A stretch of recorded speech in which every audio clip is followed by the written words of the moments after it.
Students, in last class we were seeing the importance of science, why should we should study sociology as a science. So now moving on to the next topic, that is importance of studying sociology. Why should we study sociology?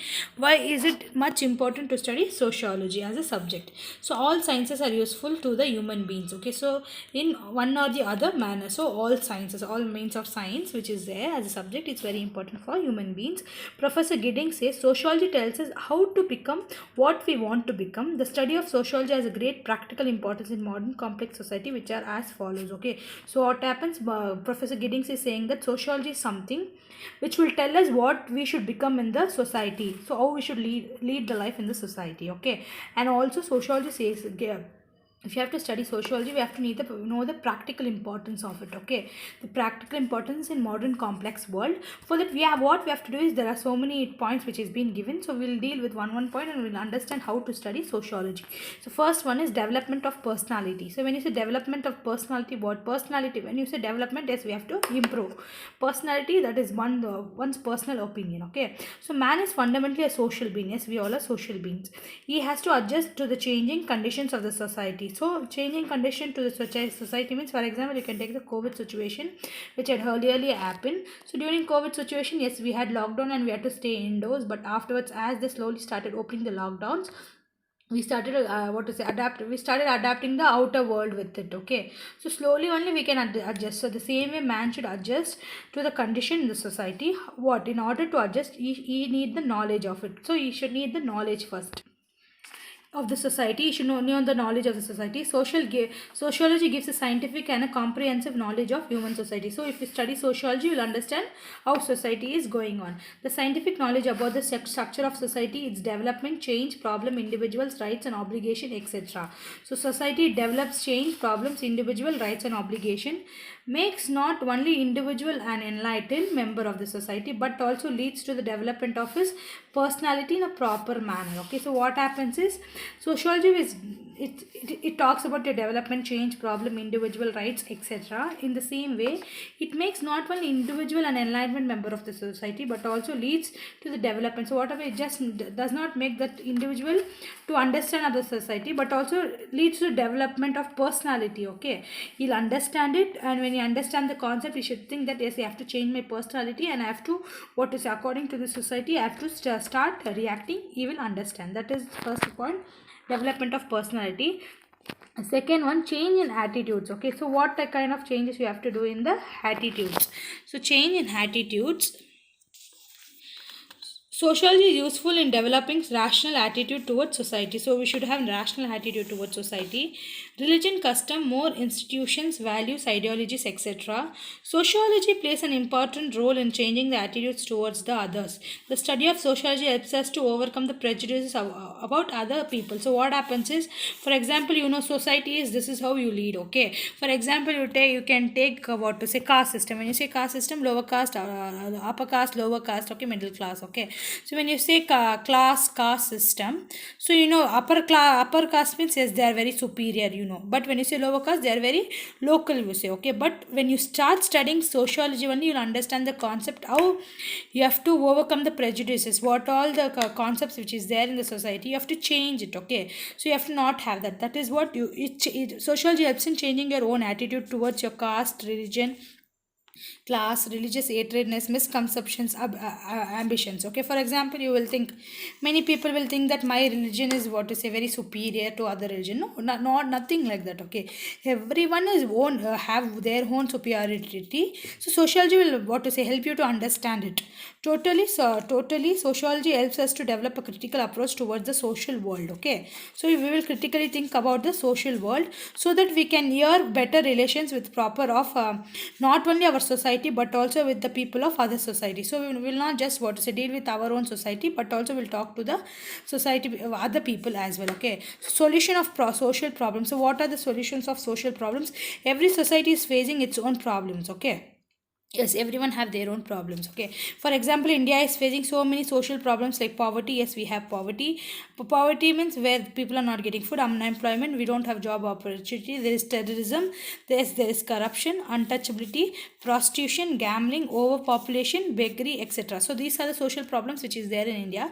The deep study of these problems is necessary to solve them. So if you study deeply why this is causing, if we have to understand what are the causes of this problem, we have to understand and study, then we can bring a solution for it. Sociology helps us to make an objective study of social problems. It also gives a valuable suggestion to solve. Okay, sociology will help us to solve it. We will get a what to say, it will give a good example of what is a solution for the problems. Okay, that is solution of social problems. Okay, so sociology will help in personality development, then it will change your attitude, then it will give solution also. Okay, next moving on to fourth one. So fourth one is social planning and policy making. Sociology is playing a key role in social planning and policy making. Sociological knowledge is very much useful to service and suggestion of expert sociologists are sought even in formulation of government policies, social legislatures regarding families, population control, environment pollution, and beggary, etc. Okay, so social planning and policy making. What happens is sociology as a subject is playing a major role in planning, how we should plan, how the society should lead, and policy making. For example, it helps in government policies. Okay, if a government required how to develop this society, how the structure of family, we have to understand that all sociology will help you. Okay, when you study sociology. And moving on to fifth one, to promote welfare of backward and weaker section of the society. Okay, so it will help in welfare of backward and weaker section of the society. In India, SC, ST, actually I guess this is SCs. Okay, SCs, STs, and other weaker sections are exploited socially. Okay, so what happens? You have lower caste, that is scheduled caste, scheduled tribes. Okay, so scheduled caste, scheduled tribe people are being manipulated. As they say, yes, they are from lower caste, and they in the society they don't get what to say a good standard of living.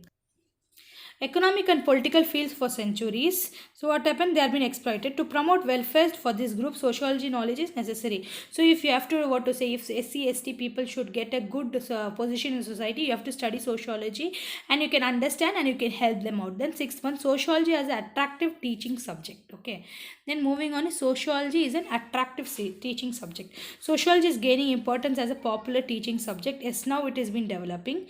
Careers apart from teaching are now possible in sociology. So people say when you say study sociology, only teaching job you can go. No, not at all.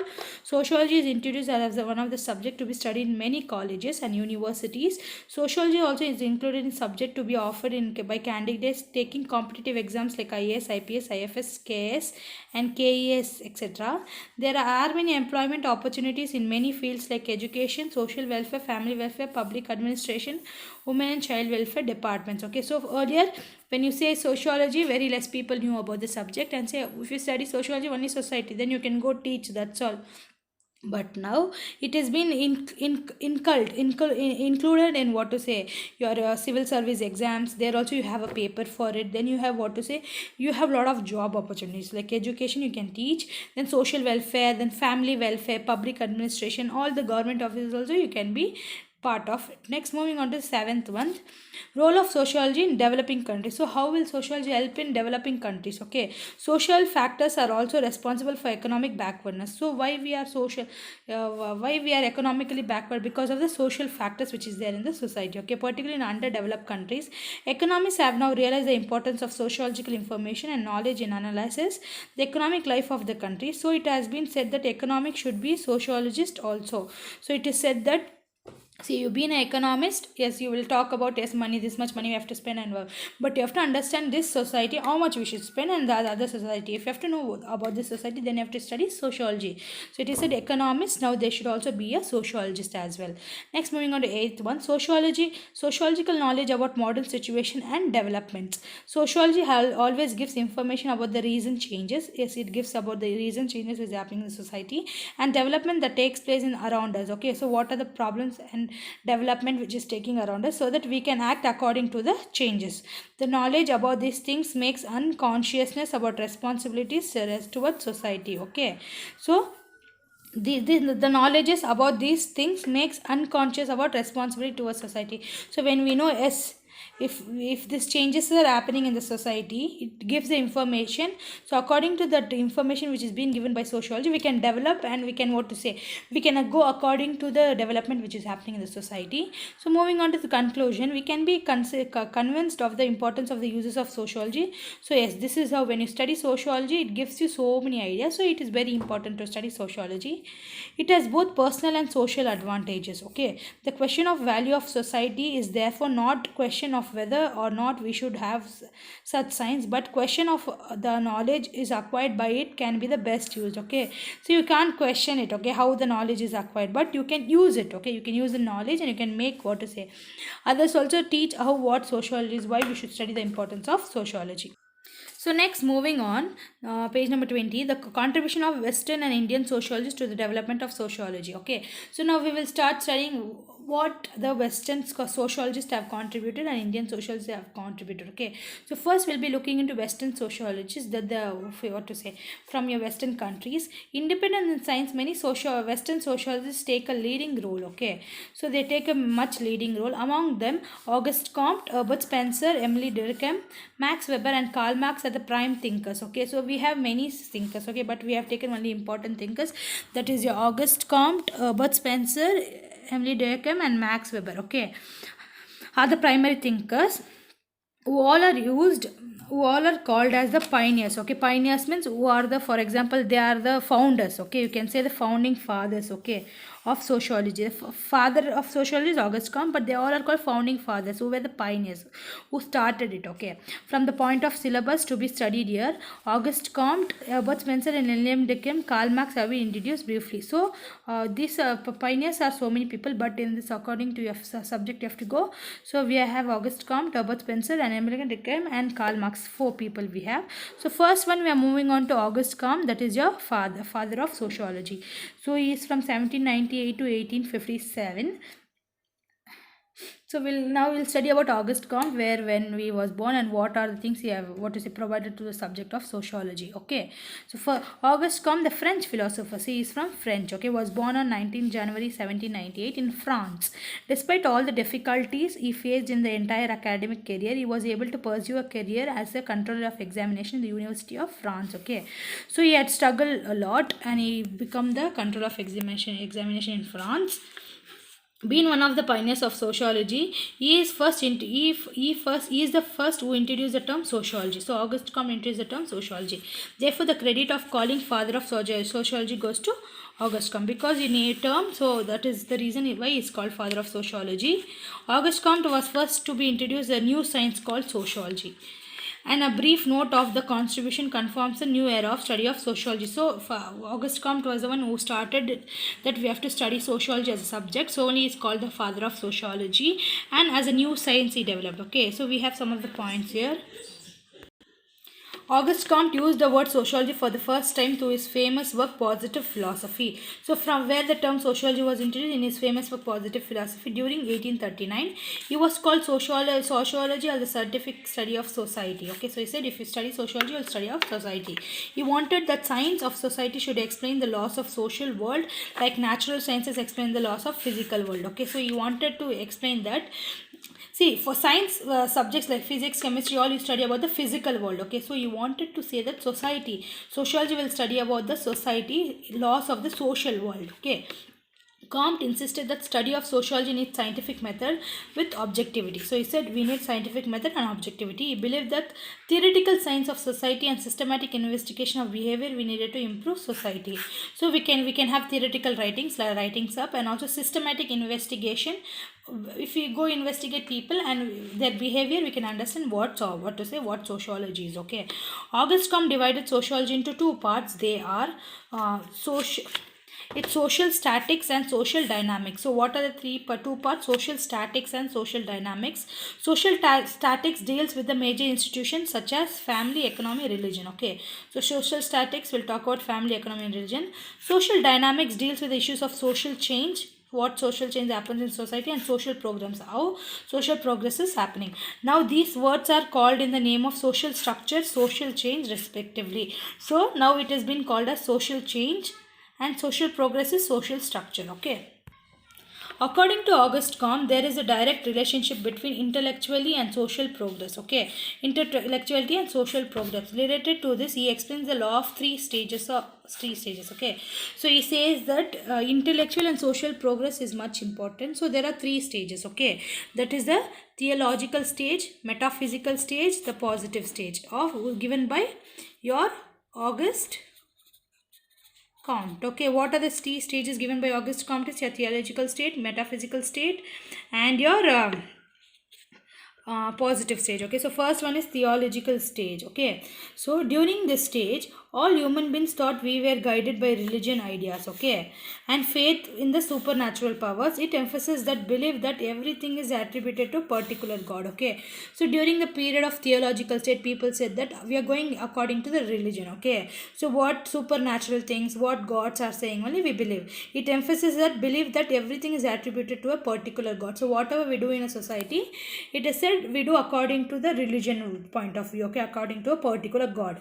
Next, moving on to metaphysical state. During this stage, all human beings thought that they were guided by abstract forces like nature. Okay, abstract forces which is there in nature. For example, nature like your sky, all of those. Okay, it almost like philosophical inquiry into the nature. Okay, so we talk about nature here. Okay, so metaphysical is talks about abstract of the nature. Okay, so first stage people all talked about religion. Next they talked about nature. Okay, according to the nature stage. The positive or the scientific stage is the third one. This is what the stage that everything based on intellectual way of thinking, looking the world. So this is the important stage where we will think about the world.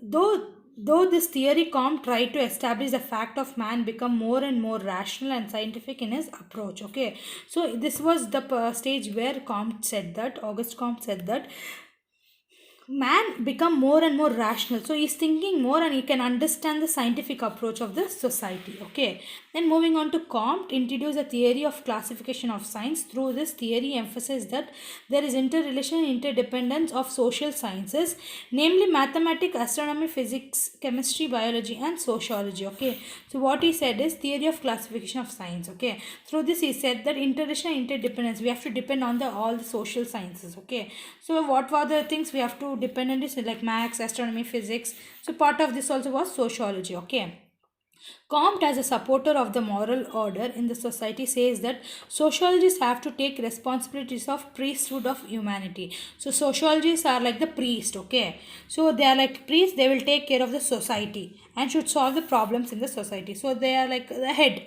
who will solve the problem, the sociologist. Okay, Comte contribution to the sociological literature are, so what are the what is the contribution of Comte to the sociology is a positive philosophy and positive polity. Okay, Harriet Martineau translated Auguste Comte's work Positive Philosophy to English, and she is regarded as the first woman sociologist. So who is the first woman sociologist? It is Harriet Martineau.